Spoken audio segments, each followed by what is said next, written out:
오늘은 성전이 되어가는 우리라는 제목으로 함께 하나님의 말씀을 나누도록 하겠습니다. 따라하시겠습니다. 성전이 되어가는 우리, 성전이 되어가는 우리. 우리 에베소서 23번째 시간입니다. 구약 시대 그리고 신약 시대, 지금 우리가 살고 있는 지금의 시대에도 끊임없이 계속되고 있는 전쟁이 있습니다. 너무나 치열하고 너무나 참혹한 전쟁이 있습니다. 하나님께 속한 백성과 하나님을 대적하는 자와의 전쟁입니다. 국가와 민족 간의 유익과 이익을 위한 싸움이 아니라 빛과 어둠과의 영적인 전쟁입니다. 이것은 계속 진행되고 있어요. 지금 이 시간에도 되고 있어요.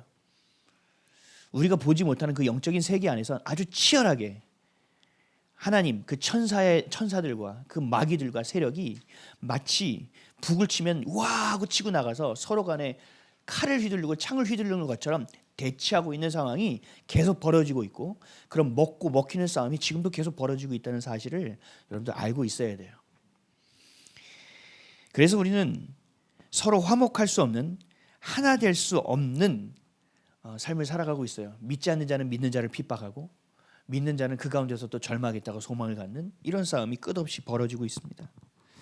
세상의 끝이 오는 그 날에, 예수님이 이 땅에 오시는 그 날에 마무리되어지는 전쟁입니다. 그러니까 우리가 볼 땐 절대로 끝날 것 같지 않은 전쟁, 너무나 참혹한 전쟁, 마치 우리나라에 6.25 전쟁이 벌어져서 너무 참혹한 전쟁이었잖아요. 정말 수많은 청년들이 와서 죽었고 우리의 백성들이 죽었고, 그래서 야 이건 이제 그만하자 하고 휴전선을 그었잖아요. 전쟁은 그렇게 해서 되는 게 아니거든요. 그만하자 해서 되는 게 아니에요. 늘 제가 말씀드렸죠. 화목하게 된다는 것, 화평하게 된다는 것과 평화적인 것은 완전히 다르다. 그래서 가장 우리나라의 치명적인 사건이 6.25 전쟁에서 휴전선을 그은 사건이에요. 끝까지 했어야 됩니다. 끝까지 무릎 붙였어야 됩니다. 어떠한 희생이 있어도 그 전쟁은 마무리가 지어졌어야 됩니다. 근데 우리의 마음은 너무 참혹하고 너무 힘들고 너무 뼈저리고 너무 가난하고 너무 배고프고 너무 아프니까 그만하고 싶은 거예요. 그만하고 싶은 이 결과가 어떻게 됐습니까? 우리는 머리 위에 핵을 이고 살게 되었고, 우리는 일본과 같이 섬나라와 같이 살게 되었고, 구한말처럼 지금도 중국과 러시아와 미국과 일본과 이 열강들의 눈치를 보고 살 수밖에 없는 존재가 되었어요.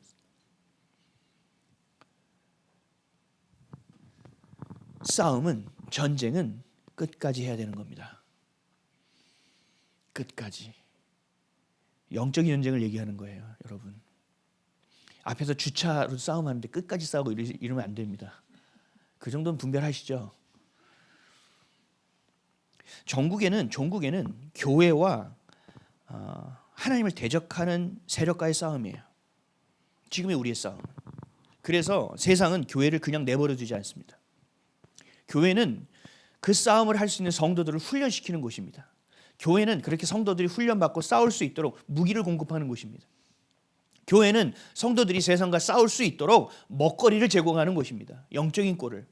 그래서 나가서 싸울 수 있게 하는, 마치 육군 사관학교와 같은 곳이 교회란 말이죠. 그래서 이 교회를 그냥 내버려 둘 수가 없어요, 얘네들은. 그래서 교회를 공격합니다. 수단과 방법을 가리지 않고 교회는 깹니다. 그런데 이 교회의 기본이 되는, 근간이 되는 건 뭐죠? 가정입니다.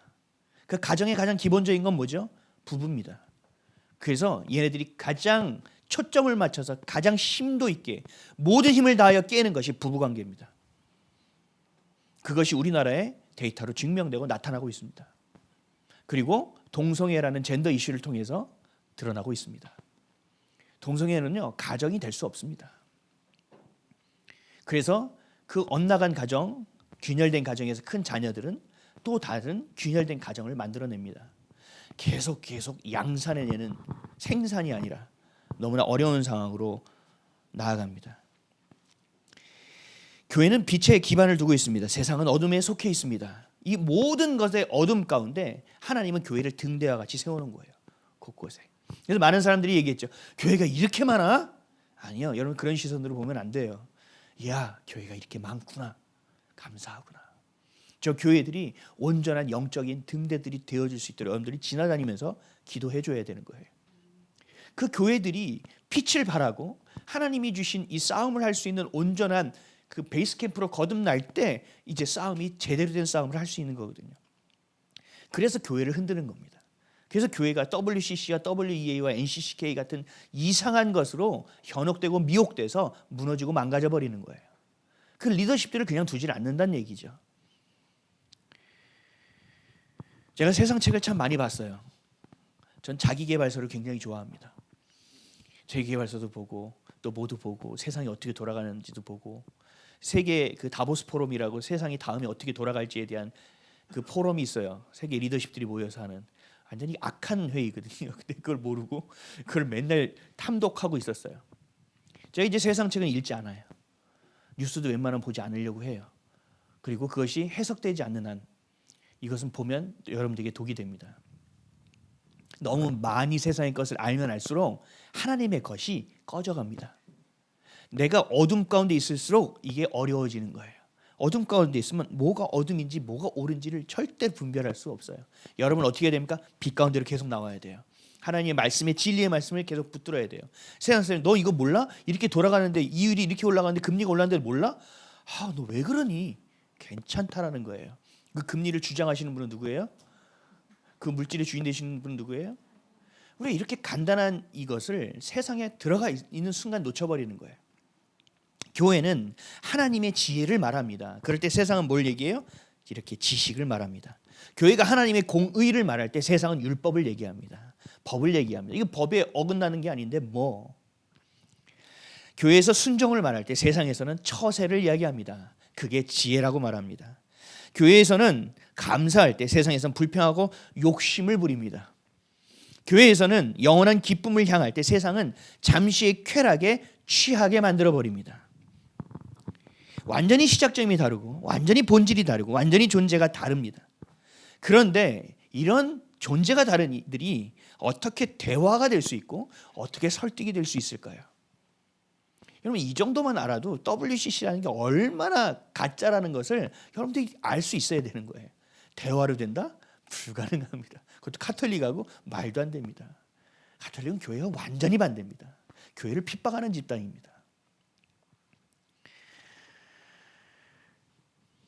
어쩌면 소통 자체가 불가능한 일인지도 모르겠습니다. 그럼에도 이 싸움을 해야 하는데 이 싸움이 어려운 이유는 이 교회가 세상에 있기 때문입니다. 여러분들이 세상에 발을 디디고 살아가고 있기 때문에 어려운 것입니다. 세상 사람들이 자기의 눈에 좋은 것들을 보고 취하고 싶은 것들을 취하고 먹고 싶은 것들을 먹고 살고 싶은 곳에서 사는 것, 이것을 잘 사는 것으로 여기기 때문에 그들과 함께 살아가는 우리의 생각과 마음이 흔들립니다. 그래서 우리 변기 물을 누르면 쫙 빨려 들어가듯이 그들과 함께 있고 그들과 말을 섞고 그들과 함께 있으면 내 이 영적인 생각이 사라지고 마치 물이 빨려 들어가는 것처럼 내가 세상으로 빨려 들어가는 상황이 됩니다. 미혹되어 버리는 겁니다. 그래서 우리에게 가장 중요한 것은 거듭나는 일이에요. 내 존재 자체가 바뀌어야 됩니다. 우리의 신분이 죄의 종에서 하나님의 자녀의 신분으로 완전히 온전히 옮겨와야 됩니다. 이것이 변화예요. 뿌리가 아예 옮겨와야 돼요. 우리 이거 화분갈이 하는 것처럼 세상의 땅에서 드러내서 예수의 땅에 딱 심겨져야 돼요.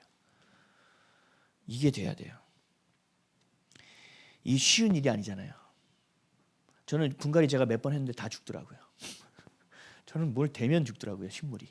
그래서 저는 사람을 대하고 있습니다. 사람을 대하면 또 살더라고요. 맡겨주신 게 다른가 봐요. 호흡이 닿는 날까지 우리가 해야 하는 전쟁이라는 사실을 인지하셔야 돼요. 우린 그렇게 변화되지 않으면 우린 변질되어 버린다는 사실을 반드시 알아야 돼요. 근데 이게 얼마나 어려운 여정이냐? 고통스러운 여정이에요.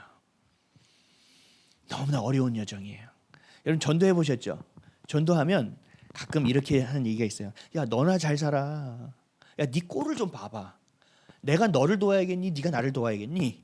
이런 얘기 들어보신 적 있으세요? 그러면 굉장히 침울합니다. 진짜 내가 이런 데 전도해야 되나? 바로 속아버립니다. 내 영적인 걸 보지 않고 그 사람이 세상적인 걸 보니까 내가 세상의 눈에 취해서 내가 전도할 때가 아니네. 하나님 저 지금 어떻게 지금 이러고 기도하면 나아갑니다. 아니죠. 우린 영적인 것을 봐야 되죠. 그 사람은 영적으로 넉마를 걸치고 있는 사람들이고 우린 영적으로 세마포 흰 옷을 입은 거룩한 존재인데 어떻게 비교가 될 수 있냐는 거죠. 너무 쉽게 속아버려요. 너무 쉽게 미혹돼 버려요. 그래서 너무 어려운 여정이에요. 결코 쉽지 않습니다. 저도 그렇고 여러분들도 그렇고 자라온 환경이 있어요. 나는 우리 아버지는 어떤 분이야, 우리 어머니는 어떤 분이야, 나는 몇 명의 자녀들의 몇째야, 우리는 어느 지역에서 살았고 우리 가정 형편은 어땠어 라는 것으로 여러분 안에서 형성되어지는 삶의 문화라는 것이 있어요. 여러분의 생각과 여러분의 가치를 결정하는 것들, 여기에 우리가 젖어 살아왔다는 거죠. 오랜 세월 동안. 그리고 어렸을 때 아주 반반할 때 그것이 기초석으로 세워졌다는 얘기죠. 그래서 내 영이 깨어 성령을 붙잡지 않는 이상 다시 글로 금방 돌아가 버리는 거예요. 다시. 진리를 계속 붙들지 않는 한 인지가 안 돼요. 내가 지금 이 생각을 왜 하고 있는지, 내가 이 상황에서 왜 이런 생각을 하고 있는지 절대 몰라요. 알 수가 없어요. 그래서 여러분 깨어 있어야 돼요. 깨어 있어야 된다. 깨어 있기 위해서 뭐 해야 되느냐? 어떤 일에 있어서 회피해서는 안 된다. 끝까지 가야 된다 그랬죠. 영적 전쟁은 회피해서는 안 된다. 직면해야 된다.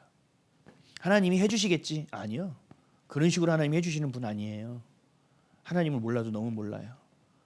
내가 직면하고 하나님 이것이 주님의 뜻입니까? 아닙니까? 뜻이라면 가겠습니다. 이런 여정이 있을 때 주님께서 도와주시고 우리를 붙들고 가주시는 거지.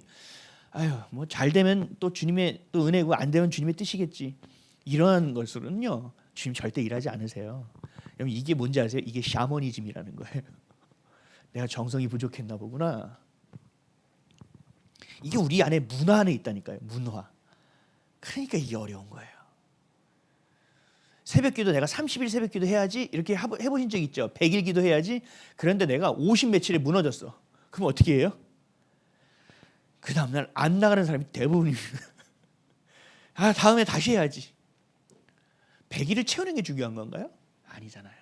이게 뭐예요? 이게 우리 안에 있는 샤머니즘 문화예요. 나도 모르게 우리 안에 들어와 있다니까요. 우리 생각 안에. 내가 뭐 이렇게 하면 잘못됐으면 내가 죄를 지어서 그런가?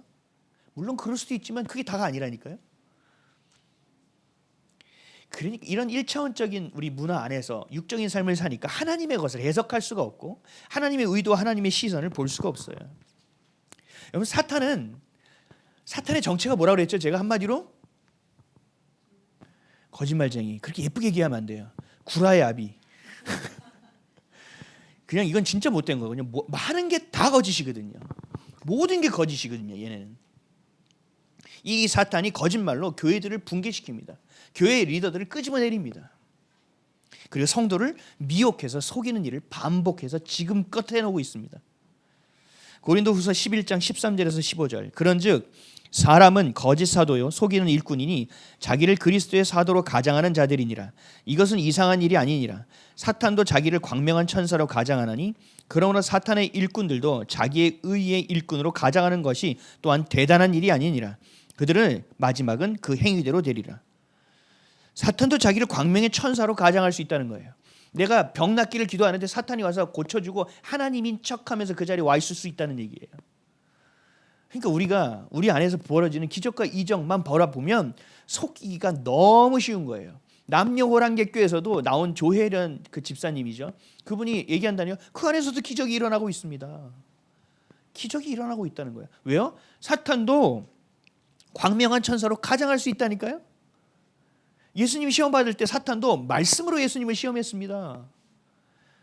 우리 어떻게 분별할 겁니까? 사탄은 우리를 그냥 두지 않는 거예요. 어떠한 것이라도 마찬가지예요. 그런데 사탄의 종이 된 죄의 종이 돼서 우리를 넘어뜨리는 자들도 그렇게 할 수 있다는 거예요. 그래서 WCC 같은 이상한 데 미혹되어 있는 목사님들이 밖에서 허튼 소리 해놓고 허튼 소리라고 막 뭐라고 하니까 강단에 서서 나 그런 적 없다고 이래버려요. 그게 아주 일상이에요. 그러니까 어떻게 돼요? 강단이 무너져 버리는 거예요. 진짜 신실하게 주님을 향하여 나아가고 그 강단을 하나하나 눈물로 쌓고 있는 목사들도 도매급으로 취급받아 버려요. 그러니까 이게 영적 권위가 서기가 너무 어려운 거죠. 이게 교회의 힘이 약화되어 버리는 거죠. 사탄은 이렇게 일합니다. 우리 전에 집사 스쿨 할 때 들었잖아요. 목사님이 새벽 기도하고 오고 그 여자 집사님이 장 봐서 오는데 만나서 막 이야기하는데 하필이면 만나서 이야기하는 것이 모테라피였네. 그러니까 지나가다가 어떤 사람이 뭐 이러고 그가지고 우리 목사님 나 이거 얘기해도 되나 너무 심장이 떨려. 우리 목사님 집사님 모텔 앞에서 이러니까 또 모텔 갔대. 사랑을 나눴대. 부르는지 이게 말이 점점 번져 나가는 거죠. 이거 누구 짓 하는 거예요? 사탄 짓 하는 거예요. 이게 교회를 붕괴시키는 거라고요. 성도들을요 성적인 것과 물질로 유혹해서 가정을 무너뜨립니다. 고린도전서 7장 5절 서로 분방하지 말라. 다만 기도할 틈을 얻기 위하여 합의상 얼마 동안은 하되 다시 합하라. 이는 너희가 절제 못함으로 말미암아 사탄이 너희를 시험하지 못하게 하려 함이라. 아멘. 어디든지 비집고 들어오죠. 가만두지 않아요. 그리고 배교에서 교회를 떠나도록 부추기기까지 합니다. 디모데전서 4장 1절에서 3절 그러나 성령이 밝히 말씀하시기를 후일에 어떤 사람들이 믿음에서 떠나 미혹하는 영과 귀신의 가르침을 따르라 하셨으니 자기의 양심이 화인을 맞아서 외식함으로 거짓말하는 자들이라. 혼인을 금하고 어떤 음식물을 먹지 말라고 할 터이나 음식물은 하나님이 지으신 바니 믿는 자들과 진리를 아는 자들이 감사함으로 받을 것이니라. 아멘. 성령이 밝히 말씀하셨어요. 후일에 어떤 사람들이 믿음에서 떠나서 미혹하는 영과 귀신의 가르침을 따르라 하였으니 이게 뭐 그냥 보고 귀신을 따르세요 이러면 누가 따라요? 바보가 아닌데. 그래서 미혹이라는 게 있는 거예요. 진리를 얘기하고 좋은 걸 얘기하고 이 사람들이 여기 와서 이 냄새를 맡는 순간 거기에 냄새를 탄다니까요. 진리가 아닌 걸 넣어버린다고. 그러면 모른단 말이에요. 어렵단 말이에요. 전 신천지가 너무 궁금해서 신천지 홈페이지에 들어가서 뭐가 얘네 교리고 뭔지 글로 보다가 이제 한번 보라고 들어갔다가 영상 보다가 꺼버렸어요. 내가 마음이 혹하더라고요. 여러분 거짓은요 이겨낼 장사가 없어요. 여러분 제발 이단이 뭔지 연구하지 마세요. 저한테 물어보세요. 그냥 연구하다 쏙 빠져 들어간다니까요. 인간의 눈에 육신의 눈에 볼 때 와 할 수 있게 말씀을 잘 조작해낸단 말이에요. 우리 미디어가 얘기하면 앞뒤 문맥 다 자르고 뭐 하나 딱 해서 사람을 공격하는 것처럼 그 자르고 걸 아주 입맛에 맞게끔 예쁘게 꾸며놓는다니까요. 데코를. 그러니까 쑥 들어가 버린다고요. 데살로니가 후서 2장 9절에서 10절도 이렇게 말씀하십니다. 악한 자의 나타남은 사탄의 활동을 따라 모든 능력과 표적과 거짓과 기적과 불의의 모든 속임으로 멸망하는 자들에게 있으리니 이는 그들이 진리의 사랑을 받지 아니하여 구원함을 받지 못함이라. 아멘. 악한 자가 나타나는 것은요 사탄의 활동을 따라 나타난다는 거예요. 그래야 그 사람을 통하여 사탄의 능력도 나타날 수 있다고 얘기하는 거예요. 제가 몇 구절만 찾아온 거예요. 사탄이 교회를 무너뜨리기 위해서 얼마나 많은 일을 지금 하고 있는가. 하나님의 백성을 무너뜨리기 위해서 얼마나 많은 짓거리들을 하고 있는가. 모든 것을 거짓말로 해서. 사기당하는 사람의 특징이 뭔지 아십니까? 내 안에 사기의 성향이 있는 겁니다. 이것만 좀 투자하면요 3% 주는데 6% 줄 수 있다. 10%까지 줄 수 있대요. 아 그래요? 혹하는 거예요. 왜 혹해요? 욕심이 있으니까요. 근데 사기하는 사기꾼은요 그 욕심이 있는 사람을 기가 막히게 알아봅니다. 사기 당한 사람은요 계속 사기 당합니다.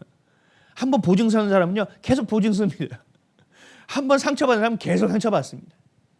이게 세상의 미련함이에요. 하나님을 향하여 빛 가운데 있지 않으면 내가 어둠이 어둠을 분별할 수가 없어요. 소경이 소경을 인도할 수가 없다는 거예요. 교회를 무너뜨리고 있습니다. 사단은. 여러분들을 무너뜨리라고 오늘도 아주 풀철주야 여러분들을 무너뜨리기 위해 아주 연구하고 있습니다. 아주 연집사를 무너뜨리면 어떻게 해야 되지? 야 의견 좀 내봐. 야 전에 내가 이렇게 하니까 무너지더라. 그래? 다음에 너 다음 주까지 레포트 좀 써와봐. 연구 좀 해와봐. 다음 달까지 한번 무너뜨려보자. 우리 목표를 세워보자. 이러고 있다니까요. 여러분 북한에서 막 미사일 쏘는 게 그냥 화딱지니까 한 방씩 쏘는 줄 아세요? 아니요. 철저한 계획 안에서 합니다. 걔네들은. 그 한 방이 얼마짜리인데요. 정치적 의도 안에서 정확한 의도를 가지고 하는 거예요. 뭐 전문가들 하면 얘들이 이렇게 시위하는 겁니다. 아니요. 그 정도 수준 아니라고 봐요. 저는. 여러분 악한 이들은요 얼마나 교묘한지 몰라요. 얼마나 교활한지 몰라요. 여러분 이 전쟁은 계속되고 있습니다. 예수님 오셔야 끝나는 처참하고 끝없어 보이는 전쟁입니다. 이런 얘기를 들으면 여러분들은 생각할 거예요. 나는 속지 않아. 나는 그렇게 되면 하지 말아야지. 나는 진짜 주님만 사랑해. 여러분 속지 않을 수 있다고 단언할 수 있는 사람은 저를 포함하여 단 한 명도 없습니다. 없습니다. 왜요? 이 땅에서 우리가 육신을 입고 있는 이상 우리는 언제든지 속을 수 있는 상태에 노출되어 있습니다. 공중권세 잡은 자들이 이 땅을 점령하고 차지하고 있기 때문에 그래요. 누구로 그렇게 속을 수 있고 누구라도 무너질 수 있습니다. 특히 우리 삶 속에서 속이는 일을 하면 인지 못해요. 이렇게 성경 말씀을 보면 그래 이렇게 하면 안 됐는데 하지만 우리의 삶으로 들어오면 이건 인지하기가 어려워요. 특별히 우리나라 사람들을 공격하는 사탄의 전략이 있어요. 우리나라는 어디 문화권에서 살았어요? 유교의 문화권이 이게 아주 깊이 있습니다. 유교가. 우리 안에 유교의 사고가 아주 피같이 흐릅니다. 삼강오륜 또 뭐예요? 하도 다 해서 붕우유신, 살생유택 막 이런 거 있잖아요. 막 이런 거. 이런 게 우리 안에 녹아져 있다니까요. 난 아니요. 그렇지 않아요. 여기서 지금 다 살고 여기 이 땅에 숨 쉬면 다 있다니까요. 그래서 이걸 가지고 우리를 굉장히 잘 속입니다. 얘네가 이거를 무기로 해서. 우린 빛과 어둠의 싸움, 하나님의 자녀로서의 어둠의 세력과의 싸움, 하나님을 향한 자로서 하나님을 대적하는 마귀와 싸워하는 이 중요한 때에 우리의 이 정체성을 놓치면 이 문화 가운데서 우리는 언제라도 흔들릴 수 있어요. 이게 두려운 게 뭐냐면 이게 한번 미혹되잖아요. 빠져나오기 어려워요. 너무 어려워요. 제 아는 후배가 예전에 구원파에 들어간 적이 있습니다. 구원파. 뭐 설명은 나중에 할게요. 하여튼 2단이에요. 2단. 근데 이 구원파에 제 후배가 들어갔어요. 그래서 이 친구를 도와달라고 그 동생이 저한테 연락했어요. 도와달라고. 제가 전도사 때였던 걸로 기억해요. 그래서 제가 인터넷에서 찾아봤어요. 구원파가 뭔지. 이게 뭐에 현혹된 건지. 어떻게 해서 얘가 그 마음을 가졌는지. 그러다가 전문가를 통화하고 그 안에 우리나라의 최고의 권위자까지 통화했어요. 제가 얼마나 연구하고 찔러댔으면. 근데 그분의 말이 저를 화나게 했어요. 그분이 뭐라 했는지 아세요? 어디 구원파입니까? 뭐 이런 거 막 물어봐요. 구원파도 종류가 있어요. 그러더니 얼마나 됐습니까? 얼마나 됐다고. 안 됩니다. 뭐가 안 돼요? 못 뺍니다. 네? 99%는 못 뺍니다. 그 무슨 말씀이세요? 제가 지금까지 사역한 바로는 그렇습니다. 제가 짜증내고 막 화내고 끊었어요. 당신이 목사야 뭐 이러면서 화내서 끊었어요. 근데 한번 미혹게 되면 여러분 그래요. 나중에 알게 된 거예요. 한번 미혹게 돼서 내 마음을 뺏기면 그래요. 내 마음이 어찌할 줄 몰라요. 안 돼요. 조선시대 이 드라마 같은 거 보면 노비를 사랑한 양반집 처자가 있어요. 그렇죠? 근데 이 노비가 너무 좋아서 미칠 것 같네. 마음을 어떻게 할 수가 없네. 근데 이 노비랑 결혼하면 나는 노비가 되네. 완전히 인생 끝나는 건데. 근데도 이 마음을 어찌할지 모르네. 왜요? 마음을 뺏겼으니까. 여러분 미혹이라는 게 이런 거예요. 내가 내 마음을 어찌할 수 없다는 거예요. 내 목을 쳐도 내 마음은 어쩔 수 없습니다 하는 게 이 미혹이에요. 다시 돌이키기가 어려워요. 한 번의 실수로 이렇게 어려워질 수도 있다는 거예요. 왜요? 사탄 마귀는요. 우리를 한번 딱 물잖아요. 절대로 놓치지 않습니다. 우리에게 돌이킬 기회를 주지 않습니다. 너무나 하나님이 천지를 지으신 이후부터 계속된 처절한 싸움이기 때문에 그래요. 우리 유교 문화에서 우리가 인지하지 못하는 것 제가 한번 예를 한번 들어볼게요. 누가복음 9장 59절에서 62절. 또 다른 사람에게 나를 따르라 하시니 그가 이르되 나로 먼저 가서 내 아버지를 장사하게 허락하옵소서. 이르시되 죽은 자들로 자기의 죽은 자들을 장사하게 하고 너는 가서 하나님의 나라를 전파하라 하시고 또 다른 사람이 이르되 주여 내가 주를 따르겠나이다마는 나로 먼저 내 가족을 작별하게 하소서. 예수께서 이르시되 손에 쟁기를 잡고 뒤를 돌아보는 자는 하나님의 나라에 합당하지 아니하니라. 아멘. 여러분 이 말씀 이해되세요? 제가 지금까지 목회하면서 이거 이해되는 사람 못 봤어요. 아니 어떻게 내 부모가 돌아가셨는데 내가 장례식장 가서 내가 상주 역할을 해야 되는데, 아니 장사하는 거 내가 허락해달라고까지 얘기했는데 따르지 마. 그건 죽은 자들에게 맡겨놓고 넌 나를 따라와. 와, 이런 이기적인 리더십이 어딨어? 이거는 인간의 도리에 어긋나는 일이지.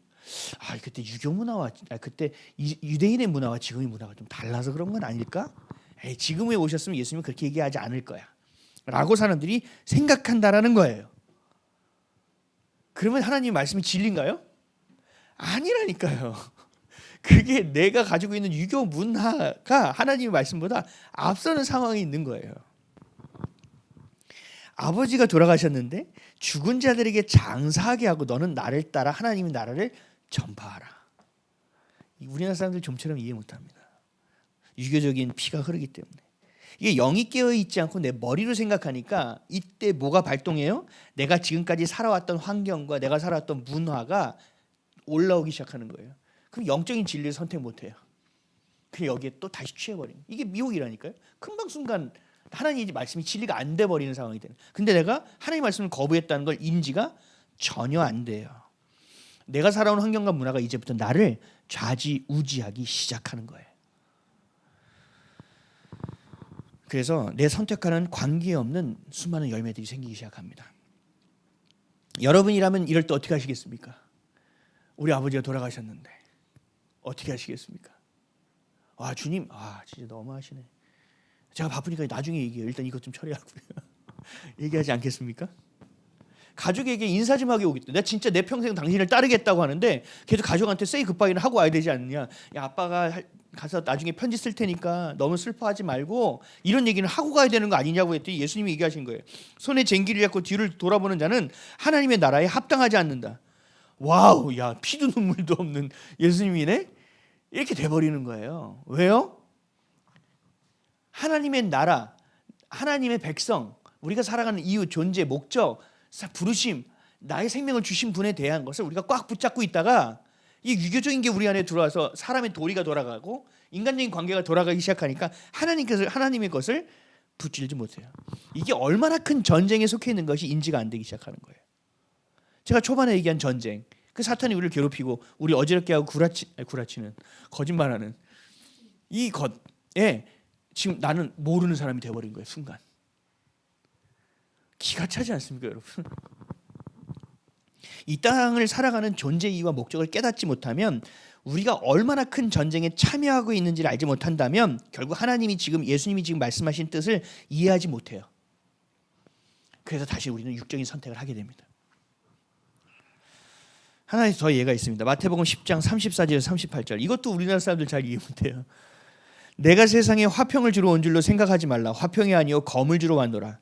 내가 온 것은 사람이 그 아버지와 딸이 어머니와 며느리가 시어머니와 불화하게 하려 함이니 사람의 원수가 자기 집안 식구리라.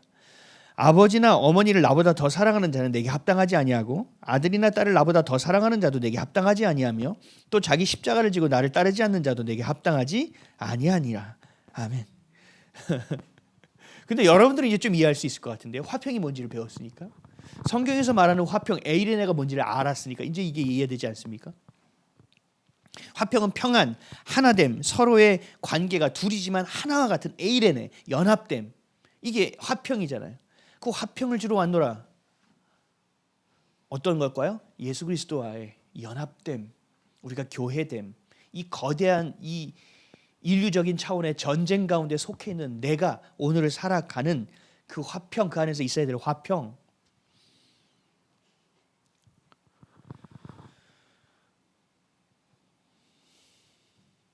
아버지와 딸이 어머니와 며느리와 시어머니가 불화하게 하는, 와, 이거는 유교적인 차원에서 보면 말도 안 되는 일이잖아요. 그렇죠? 근데 우리가 예수를 믿고 예수를 믿지 않은 시어머니, 예수를 믿지 않은 자녀, 예수를 믿지 않은 부모에게 핍박을 당해보는 순간 이 말씀이 이해되기 시작합니다. 내가 어떤 전쟁에 노출되어 있고 내가 어떤 신분이고 이 사람이 어떤 영적인 상태에 있는지를 알게 되는 순간 이 모든 것이 이해가 된다라는 거예요. 영이 깨어있지 않는 자와는요, 여러분, 화평할 수 없어요. 영이 깨어있지 않은 자와는 화평, 연합될 수 없다니까요. 그냥 야 오늘 뭐 먹을래? 나 짜장면. 와우, 넌 믿지 않는 자 나 믿는 자인데 우리 짜장면 통해서 이런 차원이 아니란 말이에요. 존재적 차원이고 본질적인 차원이라는 거죠. 지금도 세계 유일의 분단각 국가로 살아가고 있는 이 나라는 냉전 시대가 예전에 끝났음에도 불구하고 아직도 이데올로기 전쟁을 치르고 있는 유일한 국가 중에 하나입니다. 그냥 유일한 국가라고 보시면 됩니다. 아직도 아직도 이데올로기로 싸우고 있는 나라. 지금 우리가 살고 있는 지금이거든요. 소위 말하는 종북 좌파의 세력들과 얘기가 될 거라고 생각하세요? 아니요. 그들은 고려 연방제, 적화통일하는 거에 목숨 거는 사람들이에요. 화평이 가능할까요? 불가능하다니까요. 그들의 목적은 하나예요. 핵폭탄 같은 걸 개발해서 우리나라에 도움을 준 나라 다 떼버리고 적화통일을 이루어야 하는 것, 한민족을 이루어야 된다는 것, 우리도 한민족을 이루어야 되는 것 똑같잖아요. 내용이 다르다니까요. 본질이. 마치 하나님의 빚된 우리의 자녀와 어둠 가운데 있는 사탄의 자녀들이 대치하고 있는 것과 동일한 현상이 이 나라 이 땅에서 지금 계속 벌어지고 있다는 겁니다. 어디서 와서 왜 살며 어디로 가는지 아는 우리가 그들의 것을 타협하고 살아가기가 어려워요. 이제 여러분은 예수를 알았고 영이 무엇인지를 알았고 영의 눈이 뜨여진 이상 세상의 것 육신의 것으로 절대 못 살아요. 살 수가 없어요. 불가능합니다. 그래서 새 세계 이 땅에서 우리가 살아가는 것에 대한 유일한 소망은 교회예요. 한 그리스도 안에서, 한 십자가 안에서, 한 성령 안에서 한 소망을 가진 지체로서 서로 에이렌의 연합을 이루고 빛된 자녀로 하나님의 백성으로 거룩한 자녀로 구별된 자녀로 세상과 구별된 자녀로 살아가는 것이 바로 교회이기 때문에 그렇습니다. 여러분 정확하게 아셔야 돼요. 세상이 말하는 윤리와 도덕과 인간적이고 민주주의인 것은 성경적이지 않아요. 여러분 성경적인 것과 달라요. 어떤 부분들은 파편적으로 부분적으로 성경과 일치하는 부분이 있겠죠. 특히 민주주의 같은 경우는 사적인 재산을 인정하는 어떤 자본주의적인 상황, 사람 안에서 자유를 인정하는 것, 신앙의 종교의 자유를 인정하는 것, 이런 건 우리 성경과 일맥상통할 수 있죠. 그러나 또 다른 것들은 완전히 반대인 것들도 많아요. 여러분 명확히 하셔야 돼요. 뭐 하나라도 우리 안에 섞이는 순간 우리 미혹의 굴레에서 자유로울 수 없습니다. 뭐 하나에서 너무 힘든 상황들이 계속 벌어지게 되는 거예요. 오직 말씀만이 내 생각과 내 삶의 절대적인 기준이 되어야 합니다. 그렇지 않을 때 내 생각과 내 문화와 내가 살아온 윤리와 인지상정, 좋은 게 좋은 거라는 것으로 나도 모르게 젖어 들어가게 됩니다. 그래서 이렇게 살게 됩니다. 마태복음 24장 38절에서 44절. 홍수전에 노아가 방주에 들어가던 날까지 사람들이 먹고 마시고 장가들고 시집가고 있으면서 홍수가 나고 그들을 다 멸하기까지 깨닫지 못하였으니 인자의 임함도 이와 같으리라.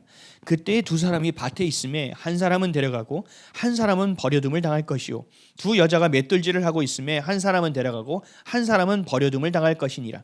그러므로 깨어 있으라. 어느 날에 너희 주가 임할지는 너희가 알지 못함이니라. 너희도 아는 바니 만일 집주인이 도둑이 어느 시각에 올 줄 알았더라면 깨어 있어 그 집을 뚫지 못하게 하였으리라.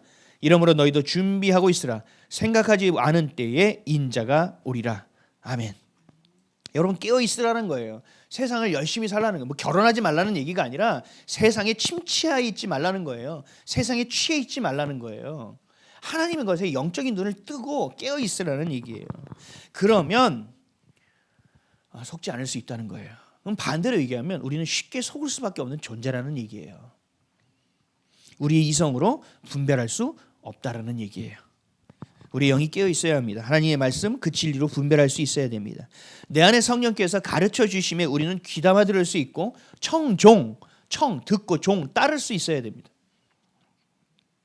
내가 생각하는 윤리와 도덕이 발동되는 그 순간 하나님의 의가 아닌 내 안에서 죽어가던 의까지 다시 살아납니다. 다시 도루묵이 되어버립니다. 우리 신분을 다시 한번 정비해야 됩니다. 잊지 말아야 됩니다. 자다가 깨워도 내가 누구인지를 얘기할 수 있어야 돼요. 드라마 같은 거 실제는 어떨지 모르겠어요. 의식을 잃은 사람을 막 깨우잖아요. 막 뺨을 때려가지고 막 그러면서 눈에 이렇게 막 깜빡깜빡 동공이 열렸나 닫혔나 막 이렇게 보면서 하면 뭐라고 물어봐요? 정신이 드십니까? 이름이 뭐예요? 당신 이름 뭐예요? 그러면 바보같이 얘기해. 나는 그래 또 물어봐요. 여기가 어딘지 아시겠어요? 지금 무슨 일이 일어난지 아시겠어요? 묻죠. 여러분 우리도 그래야 돼요. 여기가 어디인지 여러분 아시겠어요? 여러분이 어떤 존재인지 아시겠어요? 지금 여기서 살아가는 이유가 뭔지 아시겠어요? 라는 것에 내가 스스로 답할 수 있도록 깨어 있어야 된다는 얘기예요. 그렇지 않으면 의식을 잃고 있는 사람과 다르지 않아요. 영이 죽어 있는 자고 영이 잠들어 있는 자라니까요. 어떤 상황이 딱 발견됐을 때 내가 어떤 사건과 사고와 관계 어려움에 닥쳤을 때 내 안에 있는 문화와 유교적인 도리와 이것이 발동되지 않도록 주님께 빨리 올려드려야 된단 말이에요. 아니면 먹힌단 말이죠. 그 순간 내가 내뱉는 말, 그 생각으로 내뱉는 말에 내가 딱 묶여버린단 말이에요. 그러려면 어떻게 됩니까? 예수가 전부가 돼야 되는 거예요. 이게 안 되면 죽는 거예요. 하나님이 욕심이 많아가지고 넌 다 내 거야 이러는지 아세요? 아니요. 우리를 위해서 말씀하시는 거라니까요. 하나님의 자녀이고 교회임을 잊지 마시기 바랍니다. 하나님의 자녀이기 때문에 하나님의 나라, 천국 백성이 되는 거지 하나님의 자녀가 아니면 천국은 우리의 소관이 아니에요. 우리의 관계없는 곳이 되는 거예요. 요한복음 8장 34절에서 35절에 이렇게 말씀하십니다. 예수께서 대답하시되 진실로 진실로 너에게 이르노니 죄를 범하는 자마다 죄의 종이라. 종은 영원히 집에 거하지 못하되 아들은 영원히 거하나니. 아멘. 죄의 종은 어둠에 속한 자는 하나님의 나라에 못 가는 거죠. 근데 그것이 내가 어둠에 속했는지 안 속했는지 내가 스스로 모든 것을 하나하나 인지하기가 어렵다. 이 하나하나가 심겨져서 결국은 하나님의 열매가 아니라 내 열매가 썩을 열매가 걷어질 때가 있을 수도 있다. 이게 얼마나 두려운 일인지를 우리가 알아야 된다는 거예요. 그래서 하나님을 향하여 나아갈 때 우리는 어떻게 합니까? 경외함으로 나아가는 거예요. 그래서 우리는 이 땅에 벌어지고 있는 이 처참한 끝없이 벌어지는 것 같은 전쟁에 참여해야 되는 것입니다. 이것도 저것도 아닌 인생, 이리 붙었다 저리 붙었다 처세로 살아가는 존재, 윤리와 도덕으로 살아가는 존재가 아닙니다. 여러분은 하나님의 자녀입니다. 하나님의 교회입니다. 하나님의 거룩한 백성입니다. 이 사실을 절대로 잊지 마십시오. 이것이 우리의 정체성입니다. 오늘 보면 19절 말씀 읽겠습니다. 19절 시작. 그러므로 이제부터 너희는 외인도 아니요 나그네도 아니요 오직 성도들과 동일한 시민이요 하나님의 권속이라. 아멘. 하나님을 알지 못해서 내 의지와 관계없이 하나님을 대적하며 살아갔던 내 삶, 완전한 어둠 가운데 있던 죄의 종노릇하던 저와 여러분을 하나님은 하나님의 나라의 시민권자로 받으셨다는 얘기예요. 그래서 우리는 완전히 다른 자가 되었다는 거예요. 그리고 하나님은 그뿐 아니라 우리를 하나님의 나라의 지체로 이루게 하셨다는 거예요. 너무 감사한 일이죠. 너희는 외인이 아니야. 너희는 나그네도 아니야. 너희는 고아도 아니야. 너희는 세상의 시민권을 가진 자도 아니야. 너희는 내 백성이야. 너는 내 아들이고 내 딸이야. 너는 내 것이야. 넌 하나님의 권속이야. 라고 말씀해 주시고 약속해 주시고 선포해 주시고 계시다는 얘기예요. 이것을 사도 바울은 지체됨, 교회됨으로 표현하고 있습니다. 20절이요. 시작. 너희는 사도들과 선지자의 터 위에 세우심을 입은 자라. 그리스도 예수께서 친히 모퉁이 돌이 되셨느니라. 아멘. 사도들과 선지자들의 터 위에 세우심을 받았다. 그 세움 받은 터는 뭐예요? 반석. 이 반석은 뭐예요? 하나님의 말씀, 예수 그리스도. 그 위에 우리가 세워져야 된다는 거예요. 그 예수님이 그 위에 예수님이 모퉁이 돌이 되어 주셨어요. 교회의 첫 벽돌이 되어 주셨다고요. 교회의 첫 시작점이 되어 주셨다고요. 기초가 되어 주셨다는 거예요. 그럼 우리는 어떻게 돼요? 우리도 하나하나의 벽돌이 되어 그 옆에 세워져야 되죠. 지체가 되어져. 하나님의 권속이 되어져야 되죠. 그러려면 어떻게 됩니까? 그 벽돌이 다듬어져야 돼요.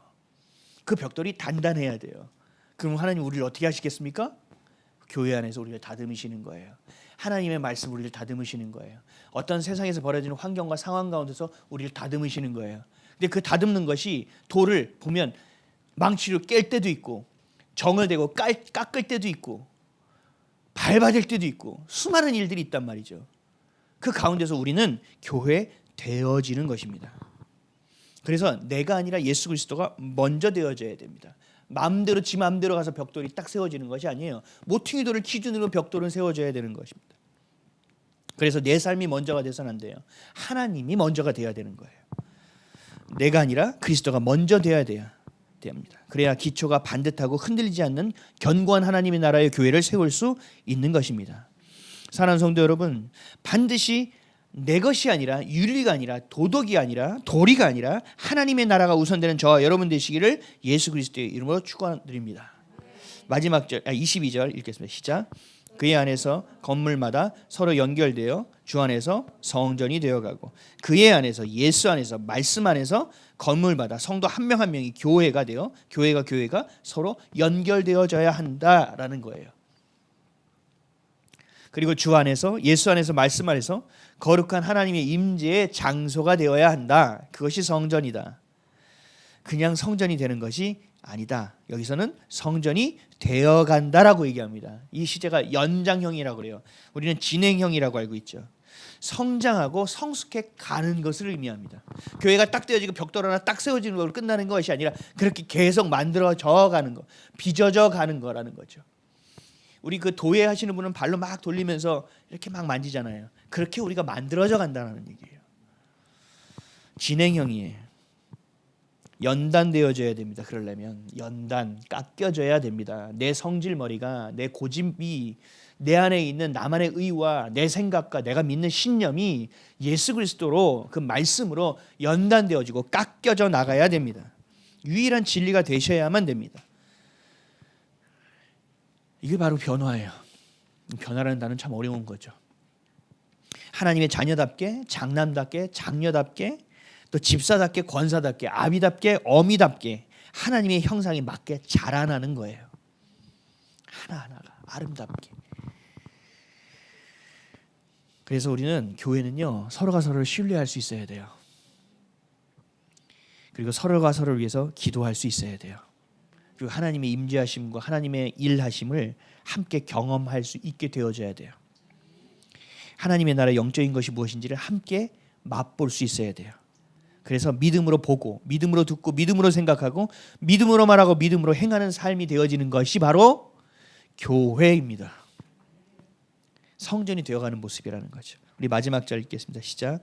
너희도 성령 안에서 하나님이 거하실 처소가 되기 위하여 그리스도 안에서 함께 지어져 가느니. 아멘. 결국 우리가 성전이 되어진다는 것이죠. 그냥 교회가 아니라 임재하심이 있어야 된다는 거죠. 우리의 뜻이 이루어지는 인생이 아니라 하나님의 뜻이 이 땅에 이루어지는 하나님의 일, 그 표적과 같은 일, 폭발적인 부흥을 우리는 경험케 되어져야 한다는 것입니다. 성전을 짓는다면 사람들이 생각해요. 기왕이면 좀 좋은 벽지를 바르면 좋겠다. 기왕이면 금으로 했으면 좋겠다. 기왕이면 우리가 좀 범접할 수 없는 소중한 것으로 이 교회를 채우면 좋겠다라고 생각하지만 성전은 그렇게 세워지는 것이 아닙니다. 성전은 하나님이 임하셔야 되는 것입니다. 그리고 우리가 하나님의 자녀로서의 신분을 놓치지 않고 그 자녀의 정체성을 가지고 모여야 되는 것입니다.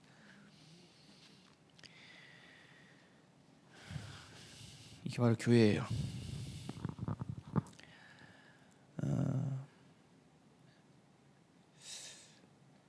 세상의 것을 사모하는 것을 멈춰야 됩니다. 내가 생각하고 판단하는 그 생각을 멈춰야 됩니다. 생명이 들어있지 않고 복음이 들어있지 않은 것을 멈춰야 됩니다. 그리고 우리 입술은 그 복음을 이야기해야 됩니다. 그래서 여러분들이 전쟁할 수 있는 수준으로 훈련되어져야 돼요.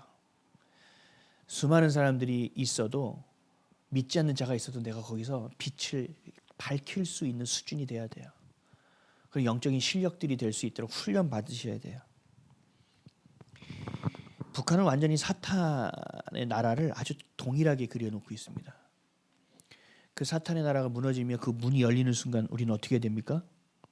우리 자녀들은 어떻게 됩니까? 예수의 깃발을 들고 그 땅을 향하여 뛰쳐 들어가야 됩니다. 그리고 어둠 가운데 예수의 깃발을 꽂아 놓을 수 있어야 됩니다. 빛을 들고 가서 그 어둠의 땅을 비춰낼 수 있는 빛의 파수꾼의 역할을 해내야 됩니다.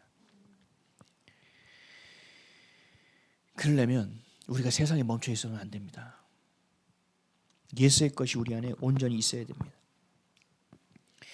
믿지 않는 우리의 자녀의 마음에 예수 그리스도의 깃발을 꽂을 수 있어야 됩니다. 예수를 믿지 않고 나를 핍박하는 부모의 마음에 내가 예수 그리스도의 깃발을 꽂을 수 있어야 됩니다. 메마른 곳에서 생명이 샘솟을 수 있도록 내가 있는 곳에 하나님의 축복이 넘쳐날 수 있는 성전이 되어져야 합니다. 여러분 깨어 계십시오. 기도하십시오. 세상의 기준과 도덕과 윤리와 관계에 휩쓸리지 않게 말씀을 읽으십시오. 거룩함을 놓치지 않게 서로를 만나십시오. 그리스도 안에서 모이기에 힘쓰십시오. 그리고 서로를 붙드십시오. 마지막 때에 깨어있는 우리, 내 안에 있는 모든 것이 깨어지고 예수님의 것만이 채워지고 넘쳐져서 성전 되어가는 우리, 그것으로 임재하시는 신랑 되시는 예수님이 오시는 그날을 기대하며 고대하며 사모할 수 있는 저와 여러분 되시기를 예수님의 이름으로 간절히 축원드립니다. 기도하겠습니다.